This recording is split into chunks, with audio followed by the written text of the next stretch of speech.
Good day guys, so another issue na naman, another day ng ating trabaho. Ngayon, may sisingit-singit natin yung paggawa ng video dahil medyo minimize ko ngayon yung schedule ng gawa. Ngayon kasi pagka maximum nagpipito-anim tayo sa araw, hindi na ako nakakagawa ng video, no? Hindi tayo nakapag-share ng mga ideas. So ngayon meron tayo dito Nissan Urban, syempre favorite yan. Yan, so naka-open na yan. Ang issue nito is cooling system, no? So pag naka-enduro sila, mabilis yung paggalaw ng temperature at aircon, no? May problema siya sa aircon, hindi ganun malamig lalo pag naka-ito. So gaya nga sabi ko, lahat yan dapat actual check, no? Hindi ko naman sinasabi na pumunta kayo dito. O kinukonvince ko kayo na pumunta dito. Ang issue kasi ng sasakyan, dapat talaga yan ina-actual na gagawa. Pwede naman pa-actual check yan sa ibang gumagawa. Pag na-pinpoint yung problema, yung solusyonan yung problema, no? Okay, so dito yan. So naka-open ha. Medyo nag-request lang yung may-ari na i-vlog natin. So ito ngayon, upon assessment, no? Chinek ko lahat kasi check daw ko na yung mga issue. Isang na po na ko engine support. Yan. Replacement, and then nakadapa na. Paano ko nasabi nakadapa na? Or nakasubsub na yung makina. Ayan, nakita nyo sa may hélice nya. May tama na, no? Sumasayad din sa shroud sa ilalim. Pero wala na yung shroud sa ilalim. Tinanggal na. Ngayon, dito, hindi pa rin makakaligtas yan. Ayan. Kita nyo yung ganyang belt. May mga gas-gas. Ayan, pati doon, no? Ayan, may gas-gas. Ang reason yan, nakasubsob na yung makina. So yung main pulley ng makina sumasayad na doon sa cross member. Ayan. And then gagawin namin ngayon yung radiator for replace, water pump for replace. Ayan, makita nyo yung oil, silicone oil, nagkalat na. Ayan. So replace din ng water pump yan. And then yung sa aircon nya, nakita kong issue, may mga leak doon sa mga fittings, sa mga o-ring. So papalitan lang natin ng mga o-ring yan. And then i-recharge natin ang Brio. Okay, so itong sasakyan na to, kanina napansin ko yung plate number nya. Sabi ko parang kilala ko. So itong sasakyan na to, a year ago, siguro bago nila mabili, or siguro may 5 years na from now, or 6 years, nasa akin itong sasakyan na to.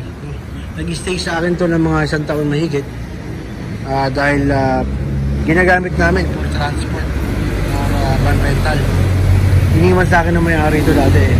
Ngayon kanina, dumating sa akin to, natatandaan ko yung plate number, kaya nung tinanong ko sila, so positive, no?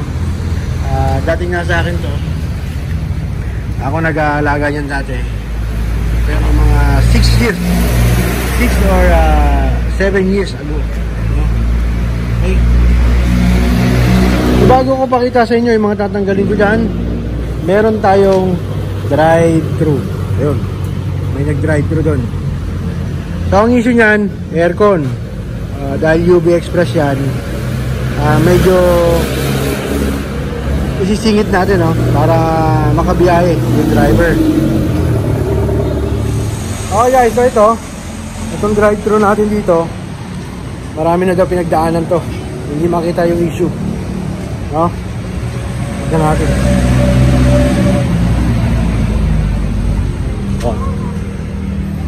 Pakita ko sa inyo. Yan. So nabuksan ko na rin yan, pinagsabay ko ng bukas yan yung nasa loob sa kanan dito.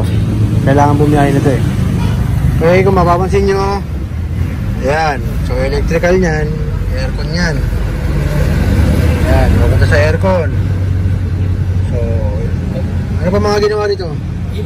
Yan lang kasi kasi to siya, yung ano niya, balat niya, nabiyak-biyak na eh. Yung mga balat niya. Pero sa aircon to, Oh, yung sa ano, sa alternator. Alternator, bakit? Teka. Adi, sa ano yan, dito, na supply niya. Supply niya yan, oo. Pero sa aircon papunta to? Yung ito isa, sa ano to, clutch. Oo, sa compressor, yan o. Day one Yan, oo. Kasi pinahitan na ito niya kasi puro na crack-crack na yung mga ano. Pero dati na siyang may relay? Hindi, yung ano lang, yung may release siya. May relay. Pero original niya, walang relay yan. Oo, original. Wala talagang relay yan. Original. Direct yan, may wire yan dito.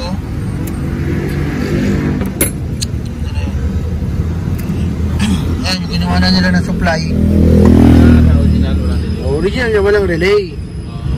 Ang reason niya, ba't nilalagyan niya ng relay? Para daw lumakas yung magnetic clutch.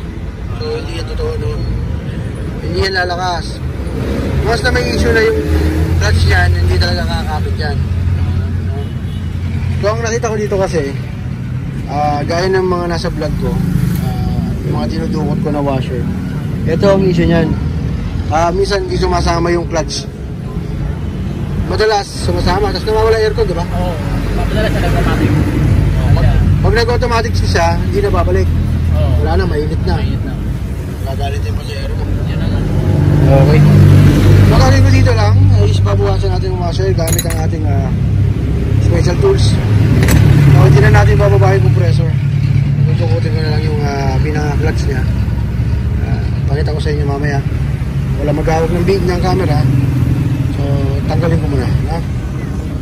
Okay guys, so ayan na. Natanggal na natin, no? Ito yung pinaka-clutch niya. So, gagawin ko lang dyan, dahil malayo na yung gap nila, natanggalan ko lang ng washer. Ayan. So, ito, mga common na ginagawa ko na lang yan. Ang kaibahan lang, hindi ko na binaba yung compressor. Okay, so, tatansyahin ko na yan, yung clearance nila, para magkaroon ng tamang clearance na hindi malayo na kayang hilahin ng magnetic. Okay? So, bubuhin ko na ito, nete-testing ko. Okay. Ano? Hindi na nawawala? Automatic na kasi wala. Automatic na lang. Iba ang connection ng automatic. Pag mag-automatic na pag ano to. Depende sa system mo kung nag-automatic yan. Nag-automatic naman yan. Okay. Walang connection yan sa automatic. Ang connection niya, yung pagkapit ng compressor. Pagbomba ng ano. Obserbahan mo na lang. Okay? Okay guys. So, tapos na tayo doon. Dito na tayo. Backlash compressor. Backlash radiator. Okay? Okay. So, backlash ko na. Yan. So, tanggal na natin yung radiator. Yung main sa kanyang sub, natanggal na. So, ito yung sinasabi ko kanina. Sumasayad na. Ayun, oh. Yan. Nakasayad na yung belt. Yan. Sa kung may cross member. Hindi nakasya yung kamay. Ngayon, kung tatanggalin ko itong belt, hindi na magkakasya yan dun. Uy! Ayan, may baliktad pa. Oh, no. Ayan, baliktad itong karong pa yata. Baliktad itong bully. Itong tensioner niya. Baliktad, ano? Ayan, ito yung main radiator. Ayan. Makita nyo, gumana, no? So, pag ganyan kasing edad nyan, hindi na gaano makapagpalamig. Ganon din yung sub. Iba rin yung pan. Ayan. Okay. So, dapat yan, yung mga radiator nyan, maganda yung kanilang mga fins para nakapagpalamig ng maayos. And then ito, kaya sabi ko, papalitan din ng water pump dahil nag-leak na yung kanyang oil. Ayan. Tumagas na yung oil ng silicone oil ng clutch pan. So babaklasin ko rin yung kanyang water pump. And then yung engine support. Yan, bagong bago pero replacement, kaya nakadapa yung makina or nakasubsob. Okay, so baklasin ko na yung iba dyan. Okay, ito na yung issue. Ayan, hindi na natin mailabas yung belt kasi dikit na yung main pulley. So kailangan natin i-jack yung makina para makuha natin yung mga belt. Dahil mamaya magpapalit naman tayo ng engine support, magkakaroon na ng proper clearance siya. Okay, so yan. Nakabit ko na yung water pump na bago. And then yung belt, naka-umong na rin yan. Ito yung problema kanina. Sabi ko sa inyo, baliktad itong IDR pulley o yung tensioner nya. Ayan. Yung washer na nasa likod, sumasayad. No? Ayan. Makita nyo. Ayan. Dapat kasi ito, nasa kabila. So, babalik rin natin ganyan. And then magic. Ayan, okay na. So, ayan, dapat yan nandyan. And then itong washer sa likod. Ayan. So, hindi aabot yan. Hindi nasayad. Okay. Okay. So, ayan. Ang ginakabit ko naman ngayon ay yung engine support. Ayan. Nakita nyo. Nakabit ko na rin yung engine fan.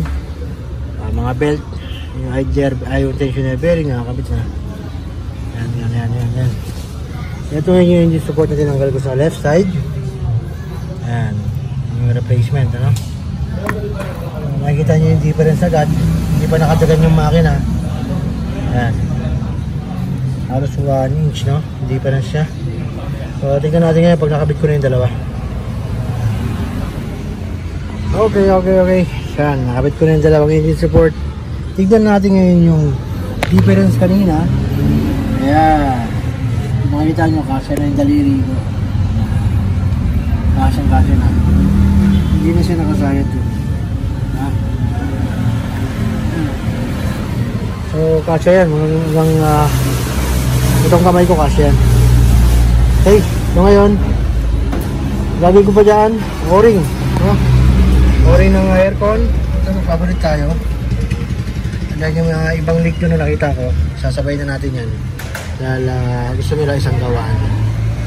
Okay guys. So, okay guys, so medyo napabilis tayo ng konti. Naka-vacuum na ngayon. Yan. So, napalitan ko na yung mga o-ring. Dito ko lahat nakita yung dito. Yan, dito. Sa fittings dito. And then sa kabilang condenser. So, dalawang fittings sa condenser na nakita ko dito ng aircon. At saka, siyempre, pinilitan ko na rin sa may compressor. Kung makikita nyo, ayan na naman. Umatake na naman yung may mga silicone. So, undersize yung o-ring. Nilalagyan ng silicone. Okay. So, ngayon, nakakabit na rin yung mga radiator nyan. Naglalagay na siya ng tubig. No? Yan. Leak test na lang yan sa cooling system and sa aircon. So ito na yung mga pinagpalitan natin. Yan. Yan yung dalawang engine support. Makikita nyo bagong bago, wala pang dumi. Yan. Itim na itim pa. Pero ligwak. No? Yan. Ito yung leak na clutch pan. Makikita nyo sa LC. Ayan. Leak na. So, dito matututunan nyo lahat kung ano yung mga ginagawa o pinapalitan ko pagka may mga issue. Pero depende yan sa issue dahil iba-iba yan. So ngayon naka-vacuum na ako. Yan. Sinasaksyon ko na yung laman sa system ng aircon bago ko salinan ng freon. Okay, so yan na. Medyo napabilis ulit. Tapos tayo mag-charge ng freon. Then working na yung kanyang aircon. Ayan. Yan. Likod. And then ang temperature. Ayan. So nasa letter C lang, no? Observe pa natin. And then pwede natin pakawalan yan. Okay, so sana hindi ko na dapat gagawin ng video to kasi nag-request yung mayari. Ayan, followers natin.